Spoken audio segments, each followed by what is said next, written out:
அனைவருக்கும் வணக்கம். நீங்க பார்த்து கொண்டிருப்பது புதுயுகத்தில் சட்டம் ஒரு வகுப்பறை. நான் யாழினி திருமுகம். இன்றைய நிகழ்ச்சியில நம்ம எதை பத்தி பார்க்க போறோம் அப்படின்னா, தேர்தல் விதிமுறைகளால மக்கள் எந்த மாதிரியான துன்புறுத்தலுக்கு ஆளாகிறாங்க, பிளஸ் அதுல இருந்து எப்படி மீண்டு வரணும் அதை பத்தி தெளிவா எடுத்துரைக்கிறதுக்காக நம்ம கூட 2 சட்ட வல்லுநர்கள் இருக்காங்க. முதலாவதாக அதிகாரமிக்க அனுபவமிக்க கலைச்செல்வன் சார், உயர்நீதிமன்றம் மற்றும் உச்சநீதிமன்றத்தில் 38 ஆண்டுகளா சட்டப்பணி அனுபவம் பெற்றவர். குறிப்பாக போலீஸ் துறையை சார்ந்த பணி வழக்குகள் மற்றும் பொதுநல வழக்குகளில் சிறப்பு நிபுணராக பணியாற்றி வருகிறார். மேலும் நீதித்துறையை விரும்பும் இளம் தலைமுறைக்கு வழிகாட்டியாக இருந்து லா எக்ஸ்பர்ட்ஸ் MB என்ற அகாடமிக் மூலம் சிவில் ஜட்ஜ் தேர்வுக்கான பயிற்சி வகுப்புகள் நடத்தி வருவதோடு சட்டத்தை சிறப்பு பாடமாக எடுத்துக்கொள்ளும் IAS மற்றும் IPS தேர்வுகளுக்கு பயிற்சி அளித்து வருகிறார். வணக்கம் சார். அனைவருக்கும் வணக்கம். அடுத்தபடியாக நம்ம கூட விஜயகுமார் சார் இருக்காங்க. Sir has more than 8 years of experience in civil, criminal and matrimonial cases மற்றும் மக்களுக்கு தொடர்ந்து இலவச சட்ட உதவியும் மேற்கொண்டு வருகிறார். வணக்கம் சார். வணக்கம். உங்களுடைய சந்தேகத்தை வழக்கறிஞர் கேட்கணும்னு நினச்சிங்கன்னா நீங்கள் தொலைபேசி மூலியமாக அணுகலாம். இல்லை அப்படின்னா 9944010692 என்ற வாட்ஸ்அப் எனக்கு ஹலோ SOV அப்படின்ற ஒரு மெசேஜ் அனுப்பிச்சிங்கன்னா உங்களுக்கு ஒரு லிங்க் வரும். அந்த லிங்க்கில் கேட்கக்கூடிய எல்லா இன்ஃபர்மேஷனுமே நீங்கள் ஃபில் பண்ணிங்க அப்படின்னா உங்களுடைய சந்தேகத்தை நம்ம நிகழ்ச்சியில் டிஸ்கஸ் பண்ணுவோம். தொடர்ந்து நிகழ்ச்சிக்குள்ளே போகலாம். சார், என்னுடைய முதல் கேள்வி என்ன அப்படின்னா, தேர்தல் நேரங்களில் நிறைய விதிமுறைகளை போடுறாங்க, இதனால மக்கள் நிறைய துன்புறுத்தலுக்கு ஆளாகிறாங்க. இதை சட்ட ரீதியாக நீங்கள் எப்படி சார் பார்க்குறீங்க? அதாவதுங்க, தேர்தல் வந்து 2 விதமாக நடத்துவாங்க. இப்போது MLAக்கு இப்போ நடக்கிற தேர்தல், இது இந்திய தேர்தல் ஆணையத்தினுடைய நேரடி பார்வையில் அவங்க கண்ட்ரோலில் இருக்கும். ரெண்டாவது வந்து நம்ம லோக்கல் பாடிஸ், கார்ப்பரேஷன், முனிசிபாலிட்டிஸ் நடத்துகிறதுனா ஸ்டேட் எலெக்ஷன் கமிஷன் நடத்துவாங்க. ஆனால் இதில் இந்த சிரமத்துக்கு ஆளாகிறாங்க பொதுமக்கள், இல்லைன்னு சொல்லலை. அந்த சிரமத்தை வந்து தவிர்க்க முடியாத சிரமங்கள், ஆனால் அந்த சிரமத்தை வந்து கம்மி பண்ணலாம். இப்போ தேர்தல் விதியில் இப்போ நீங்கள் ஸ்பெசிஃபிக்காக கேட்கலாம், ஒரு இடத்துல இன்னொரு இடத்துல நம்ம வந்து பிஸ்னஸுக்கோ ஏதோ நம்ம பணத்தை எடுத்துகிட்டு போக வேண்டிய சூழ்நிலை தான் இருக்கும். எல்லாமே டிஜிட்டல் மயமாக ஆகலை. அப்படி இருக்கும்போது குறைஞ்சபட்சம் எவ்வளோ சார் எடுத்துகிட்டு போகலாம், சட்டத்தில் ஏதாவது அது லிமிட்டேஷன் இருக்குதா அப்படின்னாக்கா, கண்டிப்பாக சட்டத்தில் இவ்வளோ தான் எடுத்துகிட்டு போகணும் அப்படின்னு சொல்லிட்டு எந்த ரூல்ஸும் போட முடியாது. எந்த சட்டமும் இது வரைக்கும் போடவும் இல்லை. நீங்கள் எவ்வளோ வேணாலும் எடுத்துகிட்டு போகலாம், எவ்வளோ வேணாலும் எடுத்துகிட்டு வரலாம். ஆனால் அவங்கள அதிகாரிகளாக என்ன வச்சுருக்காங்கன்னா, ஒரு 50,000 ரூபாய் எடுத்துகிட்டு போனாக்கா அது டவுட் பட்டு அதை விசாரிக்கணுன்றது மாதிரி. அதே 20,000 கூட கூப்பிட்டு கேட்குறாங்க, இல்லைன்னு சொல்லலை. அது வரைக்கும் அது கன்சல்ட் பண்ணுறாங்க. இப்போது மற்ற விஷயத்தில் பார்த்தீங்கன்னாக்கா, இப்போ சப்போஸ் 10 லட்ச ரூபா அதுக்கு மேலே கொண்டு போகிறீங்க அப்படின்னாக்கா, கன்சர்ன் டாக்குமெண்ட், உங்களை ஐடி ப்ரூஃப் இருக்கணும், நீ எங்கேருந்து பணத்தை எடுத்து வந்து சொல்லிட்டு ப்ரூஃப் இருக்கணும். இருந்தாக்கா அவங்க செக் பண்ணுவாங்க. நீங்கள் கரெக்டாக டாக்குமெண்ட் இருக்கும் பட்சத்தில் ஓகே அப்படின்னு சொல்லிட்டு அனுப்பிச்சிடுவாங்க. நீங்கள் டாக்குமெண்ட்டு இருந்தும் கூட சீஸ் பண்ணுறாங்க அப்படின்னாக்கா, நீங்கள் அந்த எலெக்ஷன் ஆஃபீஸர், அந்த கன்சர்ன் ஆஃபீஸர் இருப்பாங்க, அந்த ஆஃபீஸர்கிட்ட போய், தேர்தல் அதிகாரிகிட்ட போய் முறையிட்டிங்கனாக்கா அவங்க அதை வெரிஃபை பண்ணி முடிச்சிடுவாங்க. ஆனால் இந்த நடைமுறையில் மக்களில் வந்து யாரெல்லாம் செக் பண்ணுறாங்க அப்படின்னா 3 விங்காக இருக்கிறாங்க. ஒன்று ஃப்ளை ஸ்குவாட், பறக்கும் படையின்னு, இன்னொன்று லோக்கல் போலீஸும் 2வது விங்கு, 3வது IT டிபார்ட்மெண்ட்டு, இந்த மாதிரி வருமான வரித்துறை, அவங்களும் வந்து இன்கம் டேக்ஸ் ஆளுங்களும் இதில் இருக்கிறாங்க. ஸோ 3 பிரிவாக இதில் பிரிஞ்சு இதை வேலை செய்கிறாங்க. இது மக்கள் ரொம்ப சிரமத்துக்கு தான் வராங்க. நான் ஒரு விஷயத்தை பார்த்தேன்னா, ஒரு அம்மா வந்து கல்யாணத்துக்காக ஒரு 2.5 பவுனு அந்த பெண்ணுக்காக எடுத்துகிட்டு போகிறாங்க, அதை போய் சீஸ் பண்ணுறாங்க. ஏங்க, அந்த 2.5 பவுனாக எடுத்துகிட்டு போகிறாங்களே, அதிகாரிக்கு தெரியாதா? அந்த 2.5 பவுனை கொண்டு போய் யாருக்காவது ஓட்டு போகிறவங்களுக்கு கொடுப்பாங்க. இதோட ஆப்ஜெக்ட் என்ன? கள்ள ஓட்டு போடுறதுக்கும் தடுக்கணும், இல்லைன்னு சொல்ல. பட் பைசா கொடுத்து ஓட்டு வாங்கக்கூடாதுன்னு தான் கான்செப்ட்டு. இப்போ பைசாவாக போச்சுனாக்க 10 பேர் கொடுப்பாங்கன்றது வைக்கலாம். ஏங்க, ஒரு 2.5 பவுனுக்கு போய் அது யாருக்கும் கொடுப்பாங்களா? இதெல்லாம் வந்து சீஸ் பண்ணி அவங்களுக்கு தேவையில்லாத கஷ்டமெல்லாம் கொடுக்குறாங்கன்னா, அதெல்லாம் இந்த மாதிரி விவரங்கள்லாம் தடுத்துடலாம் அதிகாரிகள்ன்றது என்னுடைய நோக்கம். ஓகே சார், ரொம்பவே தெளிவாக சொன்னீங்க. சார், இப்போ இந்தியாவில் வந்துட்டு நம்ம நாட்டில் வந்துட்டு தேர்தல் நடக்குது இல்லையா சார்? ஒவ்வொரு வாட்டியும் ஒவ்வொரு விதிமுறைகள் அப்படின்னு சொல்கிறாங்க. ஆனால் அந்த விதிமுறைகள் என்ன அப்படின்ட்டு மக்களுக்கு தெரியவே மாட்டுது. இப்போ நடைமுறையில் இருக்கக்கூடிய அந்த விதிமுறைகள் என்னென்ன அப்படின்னு கொஞ்சம் தெளிவாக சொல்ல முடியுமா? அதாவதுங்க, ஆர்டிகல் 324 பிரகாரம் இந்தியன் தேர்தல் ஆணையம், அதாவது வந்து இந்திய தேர்தல் ஆணையத்துக்கு முழு சுதந்திரம் கொடுத்துருக்குறாங்க.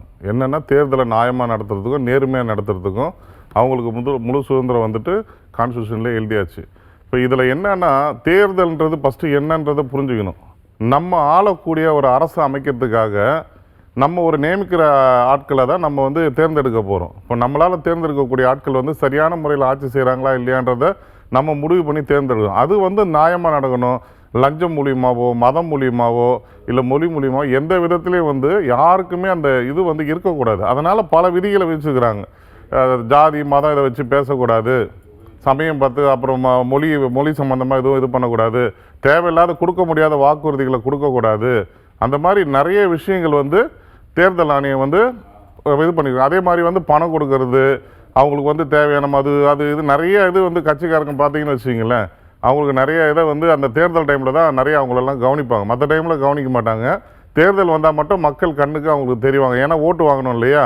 அதனால் இந்த மாதிரிலாம் வந்து குறுக்கு வழியில் வந்து மக்களை வந்து கவர்ந்து அவங்களுக்கு பணம் கொடுத்து அந்த ஒரு நாள் மட்டும் அவங்கள நல்லா சந்தோஷமாக வச்சுருந்துட்டு என்னால் என்ன ஆயிடுதுன்னா மக்களும் அதை வந்து கொஞ்சம் கூட யோசிக்காமல் 5 வருஷம் இவங்க என்ன பண்ணாங்க, இல்லை வர 5 வருஷம் இவங்க என்ன பிளான் பண்ணி வச்சுருக்காங்கன்றத கொஞ்சமாவது சிந்திச்சு ஓட்டு போடணுன்றதுக்காக தான் பல இந்த ரூல்ஸை வந்து எடுத்துகிட்டு வந்து தேர்தல் ஆணையம் எடுத்துகிட்டு வந்துருக்குறாங்க. ஸோ அதனால் சில விஷயங்கள் சில சமயங்களில் வந்து மக்களுக்கு சிரமங்கள் இருக்க தான் செய்யும்.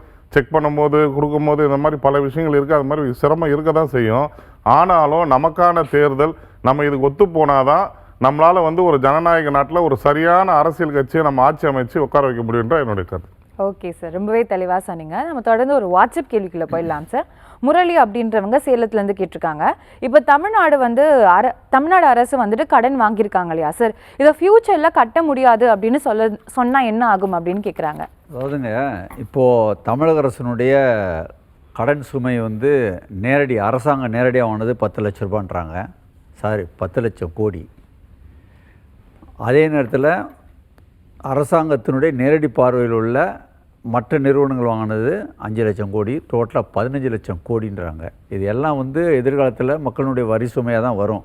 இப்போ கேள்வி என்ன நீங்கள் கேட்டிருக்கீங்கனாக்கா, இந்த 15 லட்சம் கோடியும் கடனில் இருக்குல்ல, அடுத்த வர தமிழக அரசு இந்த 15 லட்சம் கோடியும் கட்ட முடியாது அப்படின்னு சொல்ல முடியுமான்றனாக்கா, கண்டிப்பாக அந்த மாதிரி சொல்கிறதுக்கு வாய்ப்பு இருக்குது. அதில் வந்து ஒன்றும் பிரச்சனை இல்லை, சொல்லலாம். ஆனால் சொல்கிறது மூலயமா என்னென்ன பிரச்சனைகள் வரும்னாக்கா, எதிர்காலத்தில் இந்த தமிழக அரசு என்ன கடன் கேட்டாலும் வேறு லைனில் கொடுக்க மாட்டாங்க. ரெண்டாவது, அப்படி சொன்னாக்கா இது இந்திய லெவலில் இந்திய அரசாங்கத்தையும் இது பாதிக்கும். அப்போ வெளியிலேருந்து இந்திய அரசாங்கத்துக்கும் இது அழுத்தம் கொடுக்கும். அப்போ இந்திய அரசாங்கம் தமிழக அரசை சும்மா விடாது. கண்டிப்பாக அதை இமீடியட்டாக எப்படி கட்டணுமோ அது கட்டுங்கன்னு தான் சொல்லுவாங்க. அதனால் சட்டப்படி வந்து சொல்கிறதுக்கு வாய்ப்பு இருந்தாலும் அது செய்ய மாட்டாங்க. காரணம்னாக்கா அதனுடைய விளைவுகள் பார்த்திங்கனாக்கா ரொம்ப மோசமாக இருக்கும்.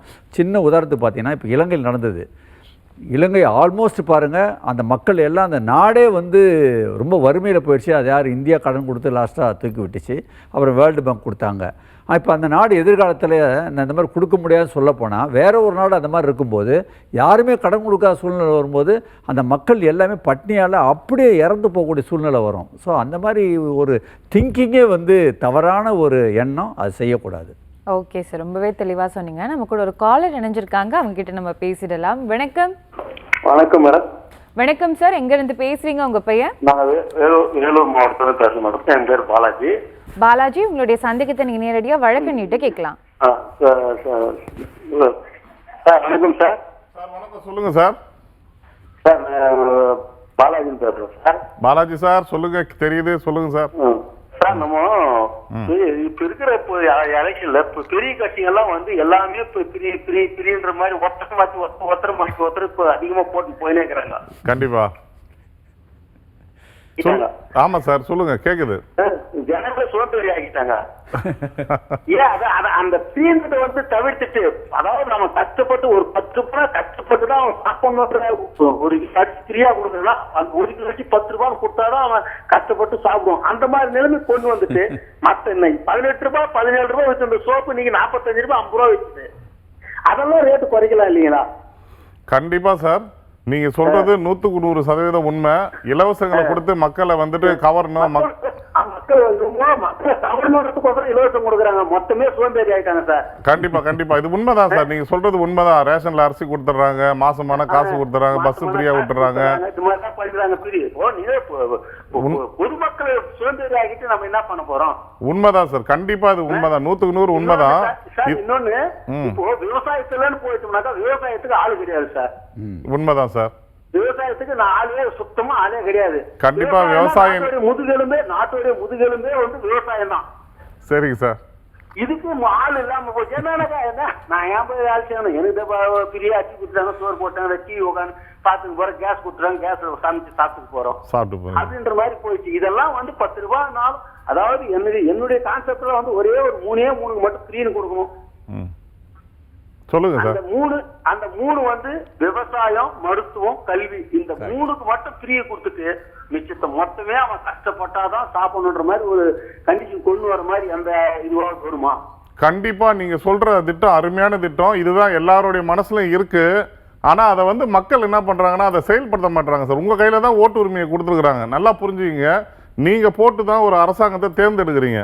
அப்போ நீங்கள் ஓட்டு போடும்போது ஒருத்தரும் சிந்திச்சு இந்த மாதிரி திட்டங்களை கொடுக்குற அரசு தான் அமையணும்னு சொல்லி எல்லாருமே சிந்திச்சிங்கன்னா இது நிறைவேறதுக்கு கண்டிப்பாக பாசிபிலிட்டி இருக்குது. அன்னைக்கு மக்கள் எல்லாருமே மிக்க சந்தோஷத்தோடு இருப்பாங்க நீங்கள் சொல்கிறது நடந்துச்சுன்னா. ஓகே சார், ரொம்பவே தெளிவாக சொன்னீங்க. நம்ம கூட மற்றொரு காலரும் இணைஞ்சிருக்காங்க, அவங்ககிட்டயும் நம்ம பேசிடலாம். வணக்கம். ஹலோ, வணக்கம் சார். எங்கிருந்து பேசுறீங்க? உங்க பெயர்? என் பேர் துரைசாமி. ஓகே துரைசாமி, எங்கிருந்து பேசுறீங்க? காஞ்சிபுரம் மாவட்டம் உத்தியர்மூர் தாலுகா காட்டாங்குளம் ஊராட்சிலிருந்து பேசுறோமா? ஓகே துரைசாமி, உங்களுடைய சந்தேகத்தை நேரடியா வழக்கறிஞர்கிட்ட கேட்கலாம். சொல்லுங்க சார். துரைசாமி சார் சொல்லுங்க சார். சொல்லுங்க சார். நாங்க வந்து எங்க ஊர்ல ஒரு ஊராட்சி மன்ற தலைவர் இருக்காரு. சரிங்க. செல்வகுமார். அவர் என்ன பண்ணிருக்காரு, அவருக்கு 2-3 ஏக்கர் நிலம் விவசாய நிலம் இருக்கு. அதே மாதிரி காஞ்சிபுரத்துல சொந்த வீடு இருக்கு. சரிங்க.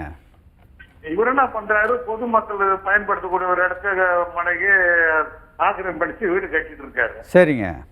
இந்த வீடு கட்டுறத வந்து சமூக நலவாரிய நான் வந்து கலெக்டருக்கு எல்லாரும் மனு கொடுத்து எல்லாரும் பண்ணா, அவரு கலெக்டர் வந்து இந்த தாசில்தார் எல்லாரும் கொடுத்துருங்க, அவங்க எந்த ஒரு நடவடிக்கை எடுக்கல. சரிங்க. இதுக்கடையில நான் வந்து நேரம் ஹைகோர்ட்டுக்கு போயிட்டு ஒரு வக்கீலை பிடிச்சி கேஸ் போட்டிருக்கேன். அது நம்பர் ஆயிடுச்சு. அது சரிங்க. நம்பர் ஆன பிறகு அவரு தொடர்ந்து அந்த ஆர்ஐ இவங்கெல்லாம் வந்து அவருக்கு சப்போர்ட் பண்ணி கட்ட விடுறாங்க. சரிங்க. நான் இந்த கலெக்டர் பேசும்போது பிசி வந்து என்னோட பேசினாரு. சரிங்க. அவர் நம்பர் ஆயிடுதுங்க. அந்த நோட்டீஸை கொண்டு கொடுத்தேன், ஹைகோர்ட் நோட்டீஸ. சரி.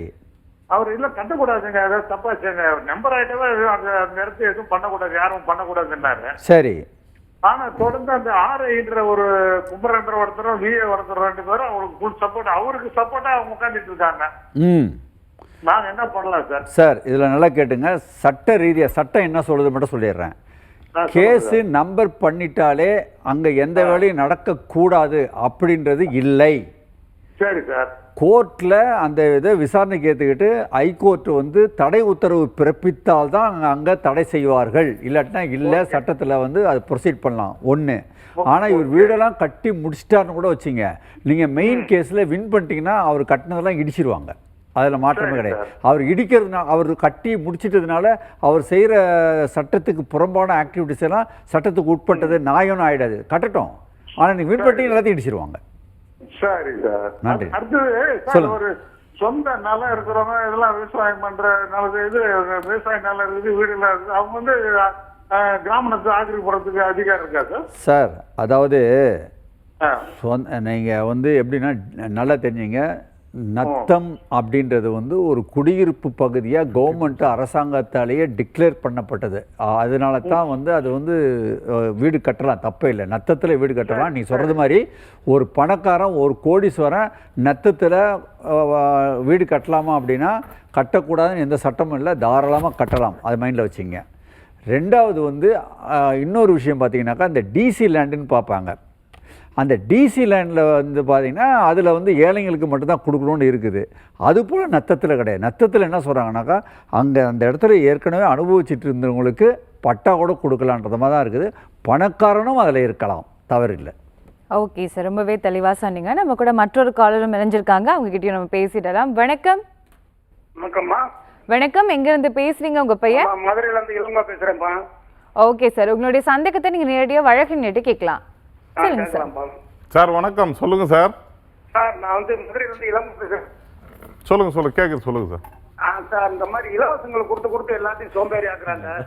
அதான் சார் இப்போ தேர்ச்சியமாக்கலாம் சார். நதிநீரை ஒரு தேர்ச்சியமயமாக்கலாம். சொல்லுங்க சார், உங்க கருத்தை நல்லா சொல்லுங்க சார். படிச்ச இளைஞர்களுக்கு வீட்டுக்கு ஒருத்தருக்கு வேலை வரலாம். கண்டிப்பா. தென் மாவட்டத்துல ஃபேக்டரி கட்டலாம் சார். கண்டிப்பா.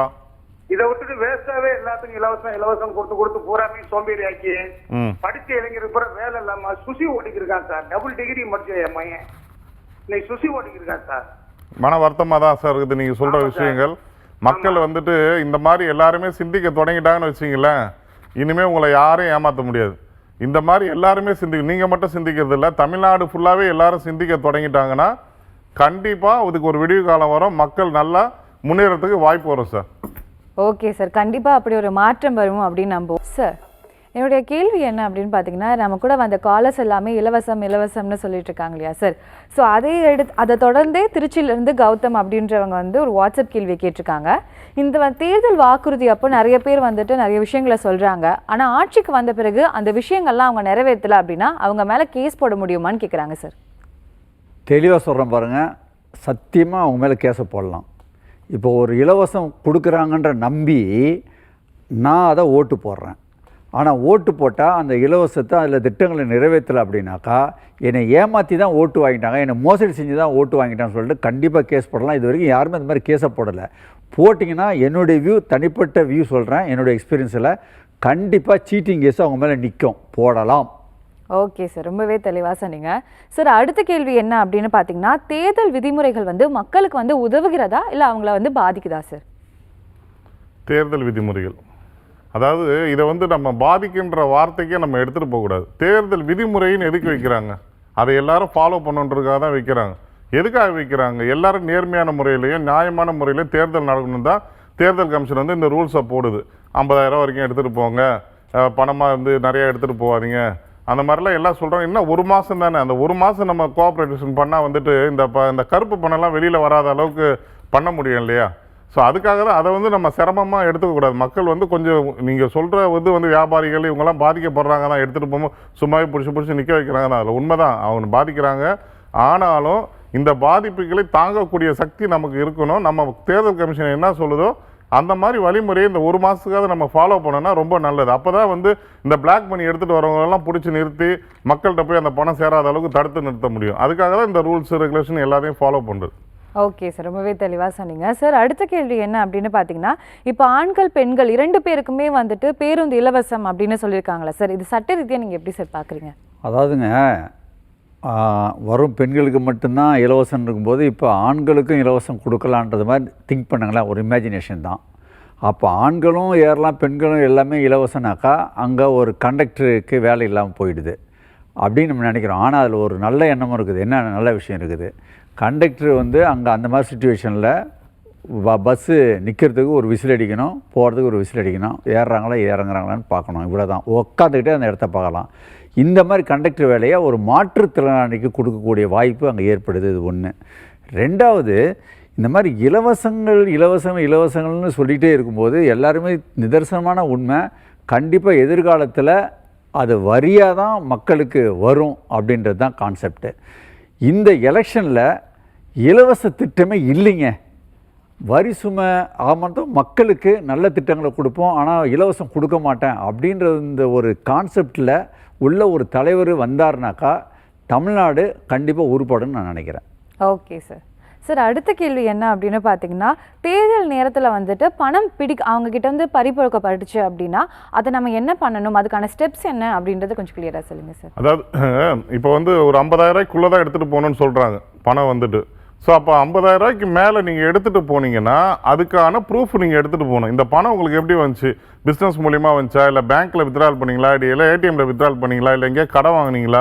இதுக்கான எவிடன்ஸ் உங்கள்கிட்ட இது இருந்துச்சுன்னா, ப்ராப்பர் டாக்குமெண்ட்ஸ் இருந்துச்சுன்னா அந்த இதுக்கு உங்களுக்கு வந்து பணத்தை வந்து ரிலீஸ் பண்ணிடுவாங்க.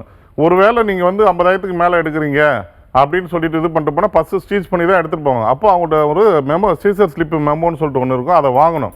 வாங்கிட்டு எந்த இடத்துல பிடிச்சாங்க, எவ்வளோ அமௌண்ட் இது பண்ணாங்க, என்ன காரணத்துக்காக பிடிச்சாங்கன்னு சொல்லிட்டு அந்த அதிகாரி சைன் பண்ணி கொடுக்கணும்.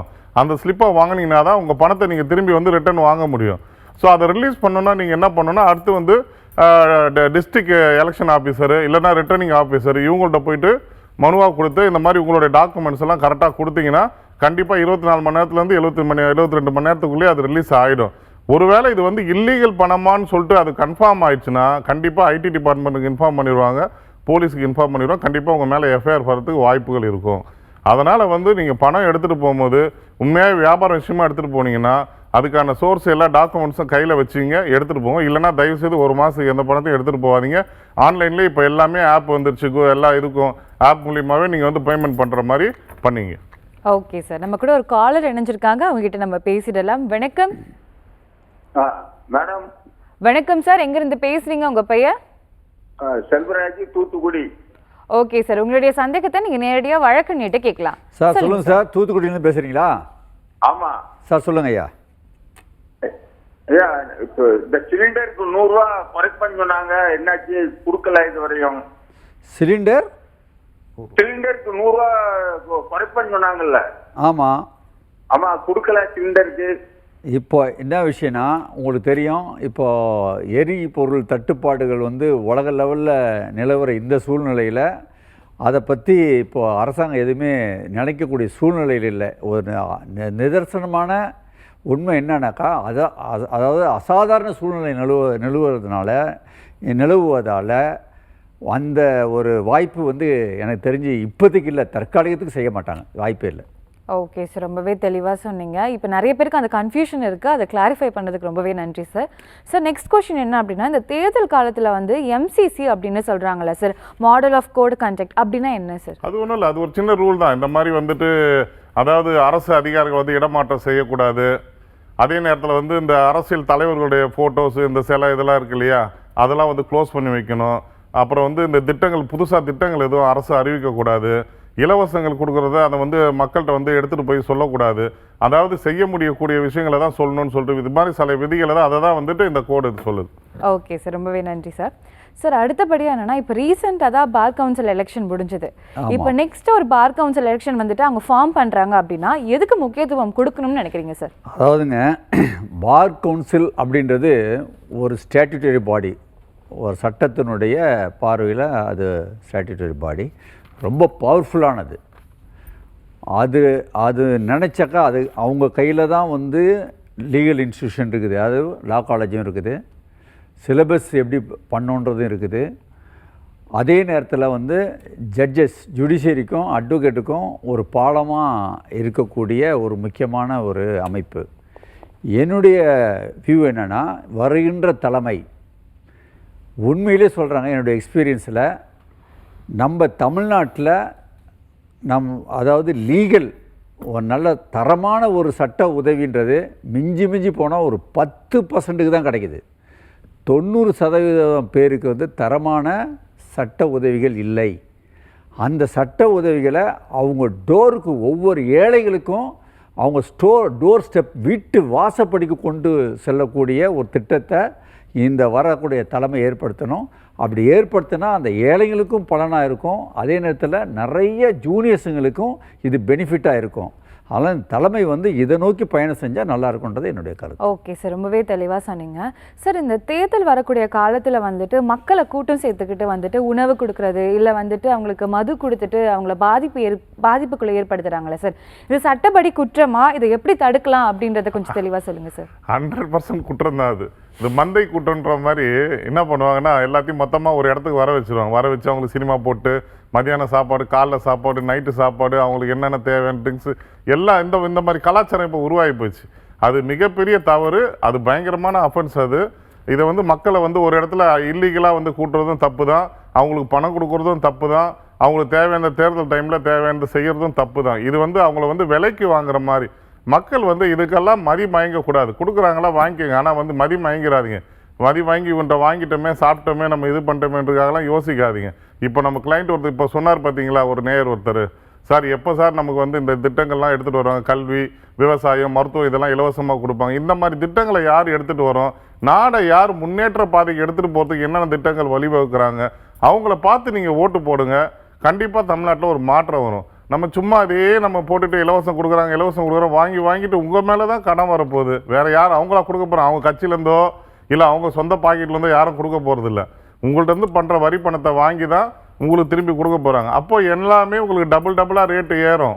பெட்ரோல்லேருந்து டீசல்லேருந்து உங்களுக்கு காய்கறி, மண்ணெண்ணெய் எல்லாமே ஏறும். அதனால் கொஞ்சமாவது தயவுசெய்து சிந்திச்சு கரெக்டாக வாக்களிச்சிங்கன்னா இந்த மாதிரி மந்த கூட்டத்திலலாம் போய் மாட்டாதீங்க. தயவுசெய்து கூட்டா கூட வராதிங்க. ஏன்னா ஆடு மாடுங்களை தான் அந்த மாதிரி அடைச்சி வைப்பாங்க. அந்த மாதிரி மனிதர்களாகி நம்மளை படித்தவங்களை கூட்டு போய் உட்கார வைக்கிறாங்களே, இது எவ்வளோ பெரிய ஒரு அஃபென்ஸ் அது. அந்த மாதிரி இடத்துக்குலாம் தயவுசெய்து போகாதீங்க. இது ஒரு மிகப்பெரிய குற்றம் அது.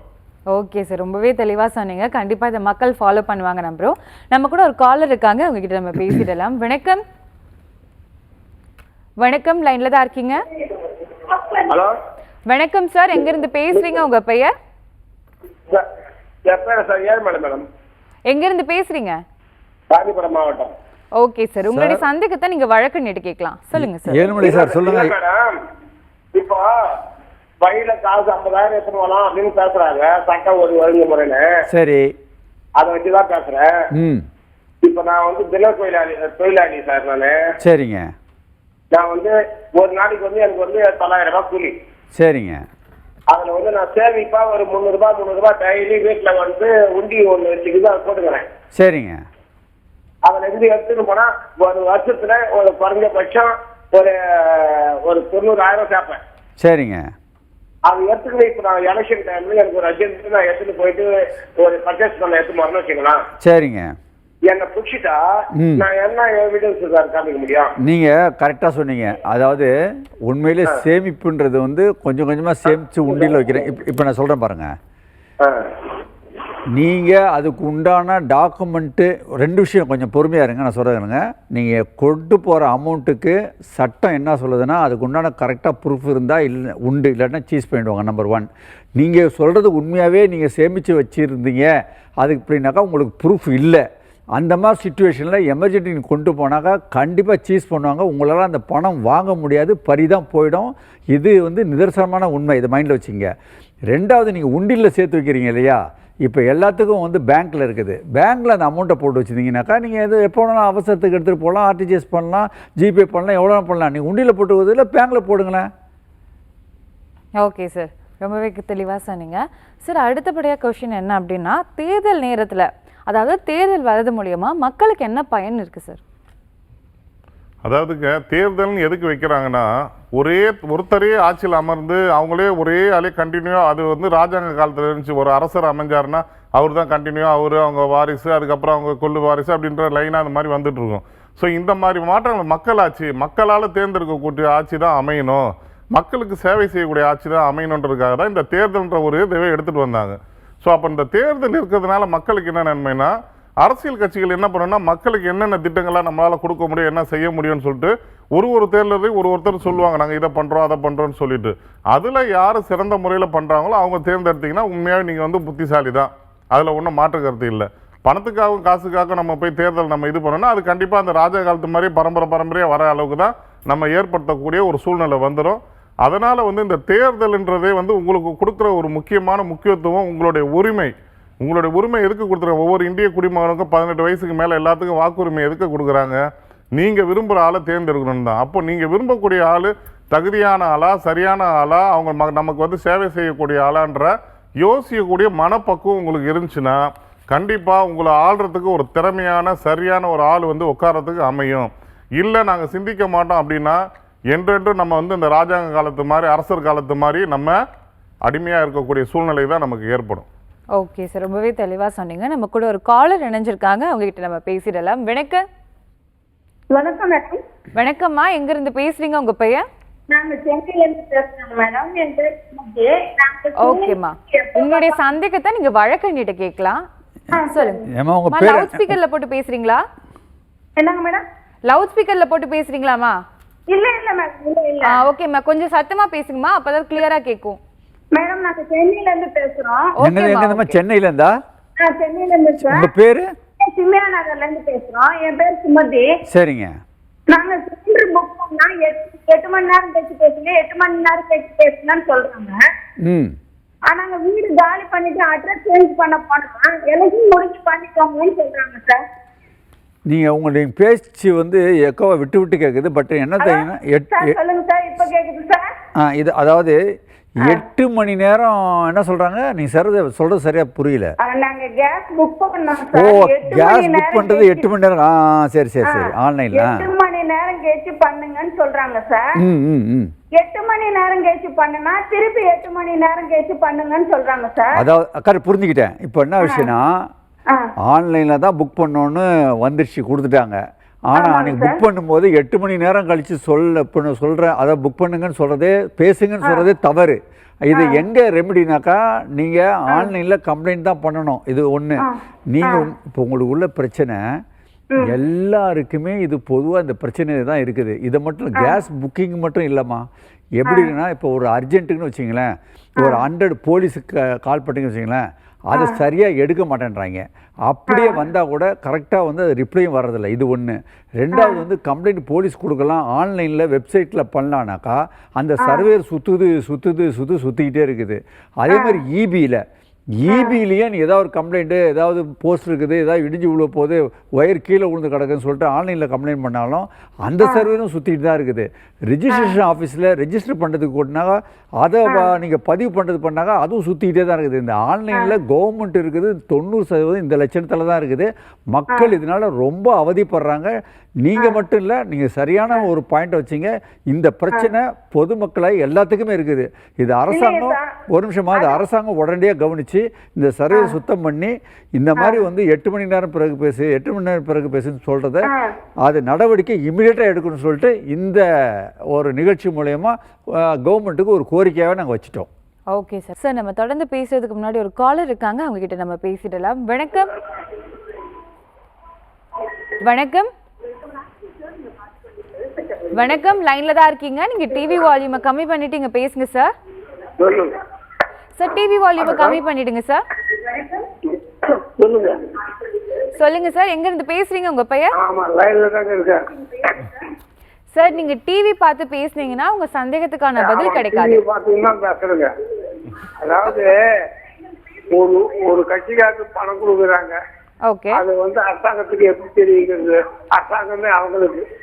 ஓகே சார், உங்களுடைய சந்தேகத்துக்கு வழக்கறிஞர் பதில் சொல்லுவாங்க. மேற்கொண்டு இருக்கக்கூடிய சந்தேகம் நீங்க கேட்கலாம் சார். அதாவது முதல் டிவி வால்யூமை ரொம்ப கம்ப்ளீட்டாக கம்மி பண்ணிடுங்க, அப்போ தான் தெளிவாக கேட்கும் மற்றவங்களுக்கு. நீங்கள் கேட்குற கேள்வி அருமையான கேள்வி. ஒருத்தன் வந்து பணம் கொடுக்குறான், அது எப்படி அரசாங்கத்துக்கு தெரியப்படுது, அதிகாரிகளுக்கு எப்படி ப்ரூஃப் பண்ணுறதுன்னு. நம்பர் 1, சட்டத்தில் வந்து டாக்குமெண்ட் எவிடன்ஸ், அதாவது எப்படின்னாக்கா நம்ம டாக்குமெண்ட் மூலிமாவும் ஒரு குற்றத்தை நிரூபிக்கலாம், ஓரலாக வாய்வழி சாட்சியமாகவும் நீங்கள் நிரூபிக்கலான்னு இருக்குது. 2 வழியில் நிரூபிக்கலாம். இந்த மாதிரி கொடுக்குறாங்க அப்படின்னா ஒரு ஆள் சைடில் வச்சுங்க ப்ரூவ் பண்ணுறதுக்கு. ஆமாம் இவர் கொடுக்குறேன்னு சொன்னார், இவர் கையில் வாங்கினார், கரெக்டு தான், நாங்கள் ப்ரூவ் பண்ணுறதுக்கு தான் வாங்கி வச்சுருக்கோம்னு சொல்லிட்டு உங்கள் சாட்சியத்தை வாய்மொழி சாட்சியமாக இன்னொரு சாட்சியத்தை நீங்கள் ரெடி பண்ணிக்கணும். இது ஒன்று. ரெண்டாவது, அந்த மாதிரி கொடுக்கும்போது முடிஞ்சாக்கா ரெக்கார்ட் போடுவினாக்கா இப்போ வந்து நம்ம வீடியோ எடுக்கலாம், அந்த மாதிரி எடுத்தீங்கன்னா இன்னும் பெட்டர்.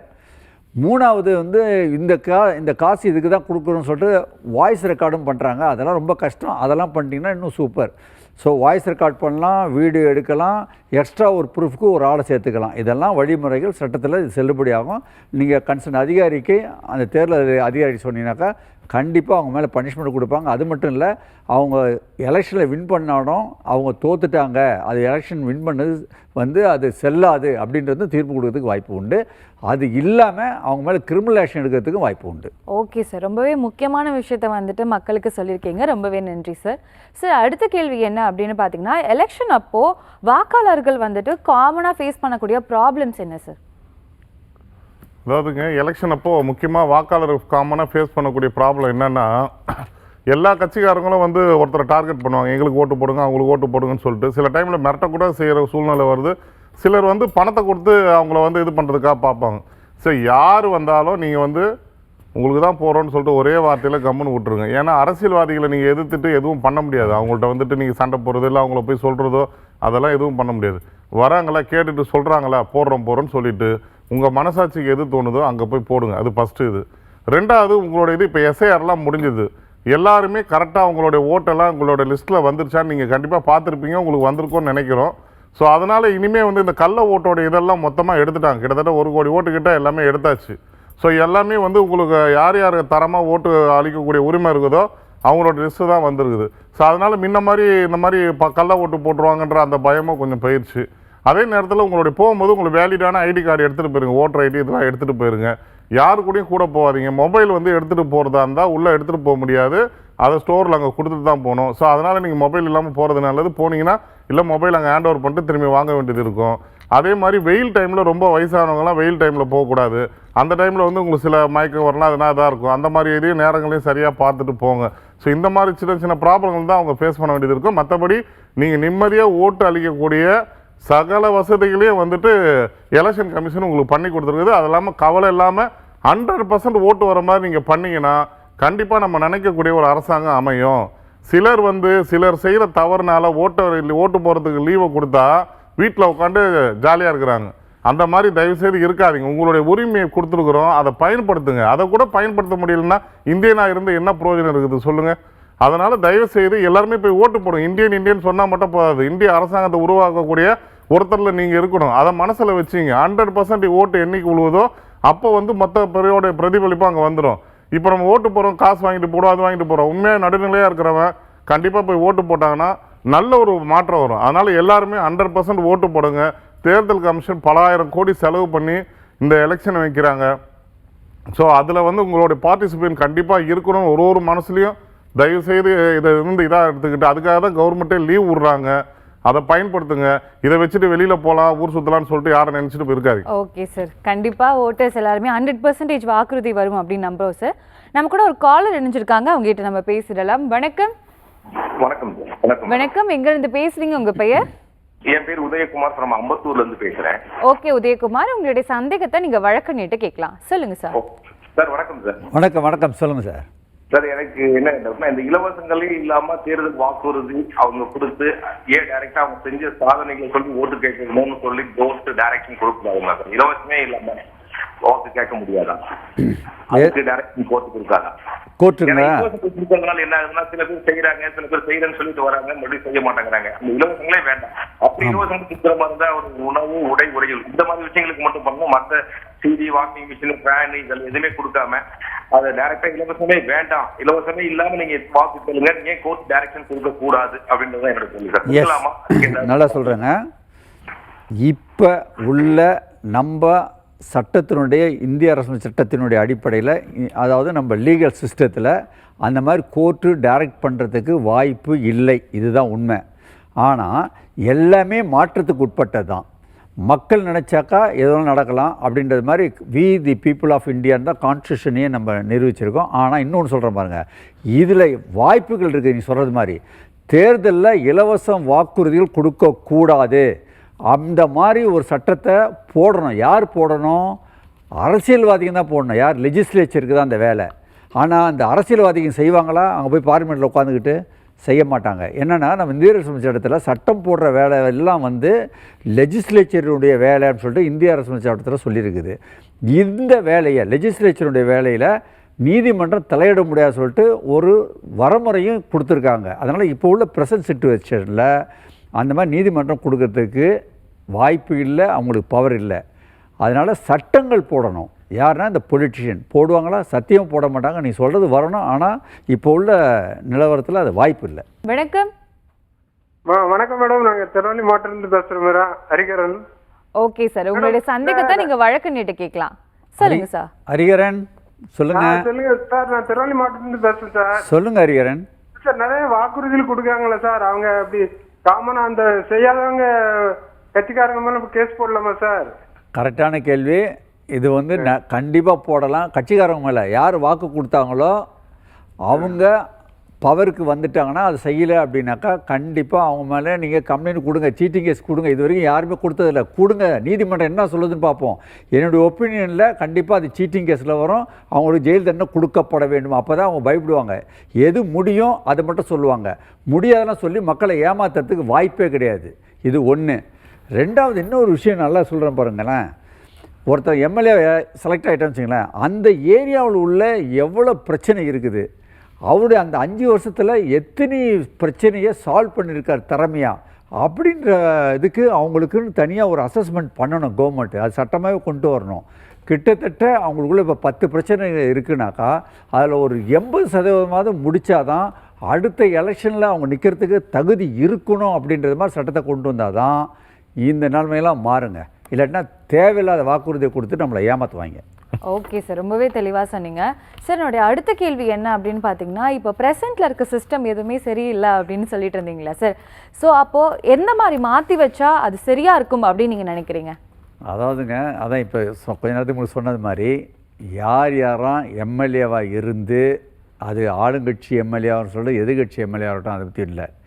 அவங்க எந்த தொகுதியில் எம்எல்ஏவாக இருக்காங்களோ அந்த தொகுதியில் உள்ள பிரச்சனைகள், மொத்த பிரச்சனைகள் எவ்வளவு, அந்த 5 வருஷத்தில் எவ்வளோ பிரச்சனைகளை அவங்க சால்வ் பண்ணியிருக்காங்க அப்படின்றத அந்த ரேட் பார்க்கணும்.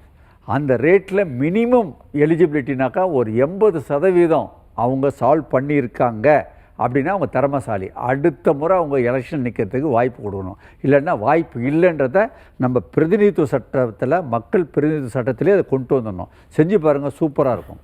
ஓகே சார், கண்டிப்பாக அப்படி ஒரு மாற்றம் வரும் அப்படின்னு நம்புகிறோம் சார். அடுத்த கேள்வி என்ன அப்படின்னு பார்த்தீங்கன்னா, இப்போ வாக்காளர்கள் அப்படின்னு பார்த்தா நிறைய யங் ஓட்டர்ஸ் இருக்காங்க. ஸோ அவங்களுக்கு நீங்கள் என்ன அட்வைஸ் கொடுப்பீங்க சார்? கண்டிப்பாக இன்றைக்கி யங் ஓட்டர்ஸ் தான் ரொம்ப முக்கியமான ஓட்டர்ஸு இன்றைக்கி இருக்கிற சூழ்நிலைக்கு. ஸோ இவங்க வந்துட்டு இவங்களோட சிந்தனை எப்படி இருக்குன்னா, நீங்கள் உங்களுடைய கவர்ச்சியை சார்ந்தோ, சினிமாவை சார்ந்தோ, இதை சார்ந்தோ எதுவும் தயவுசெய்து போயிடாதீங்க. நல்லா சிந்திங்க. நம்ம நாட்டை யார் ஆட்சி செஞ்சால் சரியான அதிகாரத்தில் அமர்ந்து நமக்கு என்ன நல்லது செய்வாங்கன்றதை ஃபஸ்ட்டு சிந்திங்க. அந்த சிந்திக்கக்கூடிய திறனை எடுத்தாந்துட்டு ஓட்டாக அதை போடுங்க.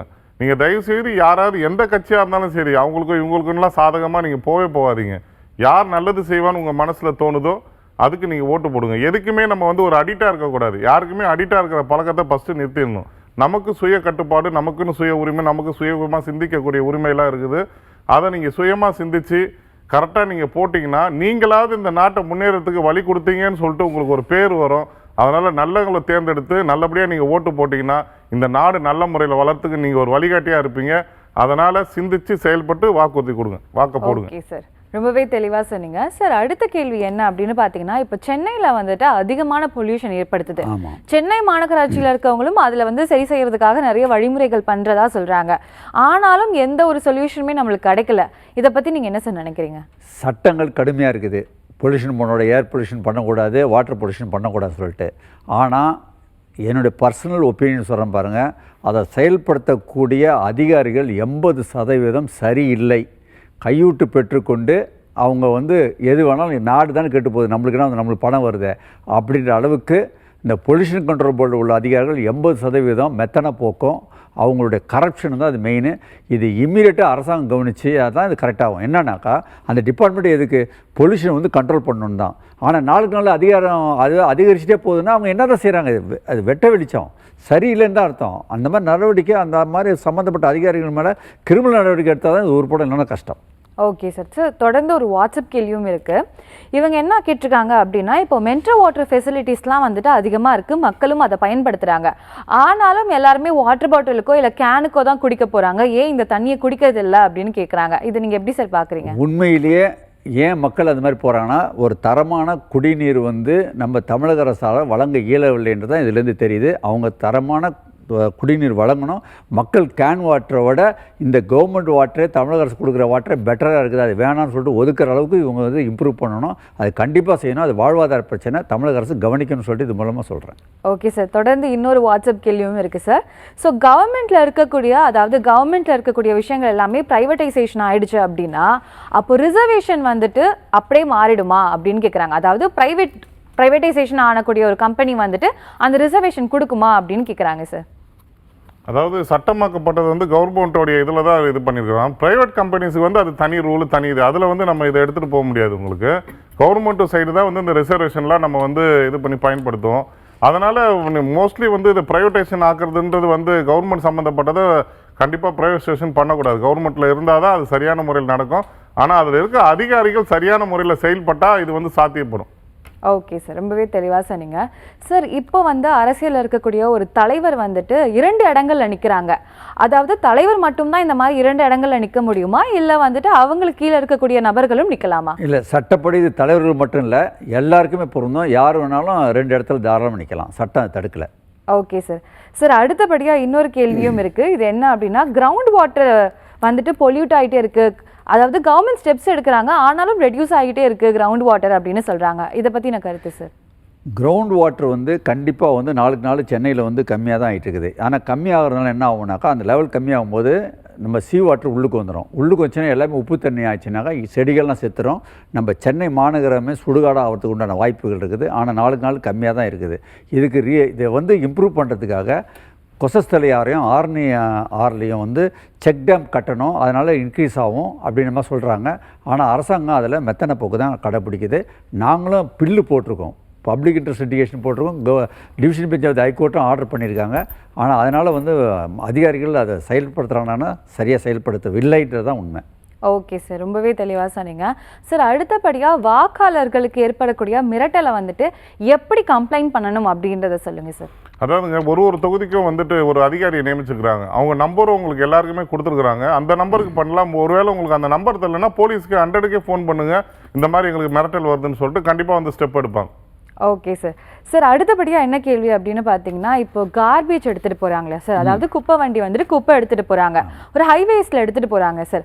ஆனால் அதை வந்து ஒரு ப்ராப்பர் கவர் பண்ணாமல் அதில் இருக்கக்கூடிய நீர் வந்துட்டு அந்த ரோட் ஃபுல்லாகவே அது போயிட்டே இருக்குது. இதை வந்து நீங்கள் எப்படி சார் பார்க்குறீங்க? உண்மையிலேயே இது வந்து தவறு. ஆனால் அது நைட்லேயே ஏர்லி மார்னிங்கில், அதாவது பிஃபோர் 5 மணிக்கு முன்னாடியே அந்த மாதிரி குப்பையெல்லாம் எடுத்துகிட்டு போயிடணும். ரொம்ப அழுகிய குப்பையெல்லாம் அந்த மாதிரி எடுத்துகிட்டு போயிடணும்னு இருக்குது. அதை வலுவாக ஈவன் ஒரு சின்ன சொட்டு கூட அது சிந்தாமல் தான் எடுத்துகிட்டு போகணுன்றது தான் சட்டம். ஆனால் இவங்க வந்து எல்லாம் அதை வந்து இந்த டெண்டருக்கு விடுறதுனால, அந்த ப்ரைவேட்டைசேஷன் இருக்கிறதுனால அவங்க அதை கேர் பண்ணாமல் கொண்டு போகிறாங்க. அதனால் உண்மையிலேயே மக்களுக்கு சுகாதார கேடு உண்டாகும். இது கண்டிப்பாக அரசாங்கம் கவனிக்கணும். குறிப்பாக வந்து சென்னை மாநகராட்சி கண்டிப்பாக நடவடிக்கை எடுக்கணுன்றதான் எங்களுடைய. ஓகே சார், மக்களுடைய அனைத்து சந்தேகத்துக்கும் 2 பேருமே ரொம்பவே தெளிவாக சொன்னீங்க. கலைச்செல்வன் சாருக்கும் விஜயகுமார் சாருக்கும் சட்டம் ஒரு வகுப்பறை நிகழ்ச்சியின் சார்பாக மனமார்ந்த நன்றிகள். அனைவருக்கும் நன்றி. சட்ட ரீதியாக உங்களுக்கு எந்த ஒரு சந்தேகம் இருந்தாலும் நீங்கள் தொலைபேசி மூலியமாக கேட்கலாம். இல்லை அப்படின்னா 9944010692 என்ற வாட்ஸ்அப் எனக்கு ஹலோ எஸ்ஓவி அப்படின்ற ஒரு மெசேஜ் அனுப்பிச்சிங்கன்னா உங்களுக்கு ஒரு லிங்க் வரும். அந்த லிங்க்கில் கேட்கக்கூடிய எல்லா இன்ஃபர்மேஷனுக்குமே நீங்கள் டீட்டெயிலாக பதில் சொன்னீங்க அப்படின்னா உங்களுடைய சந்தேகத்தை நம்ம நிகழ்ச்சியில் டிஸ்கஸ் பண்ணுவோம். உங்களிடமிருந்து விடைபெறுவது யாழினி திருமுகம். நீங்கள் பார்த்து கொண்டிருப்பது சட்டம் ஒரு வகுப்பறை. நன்றி.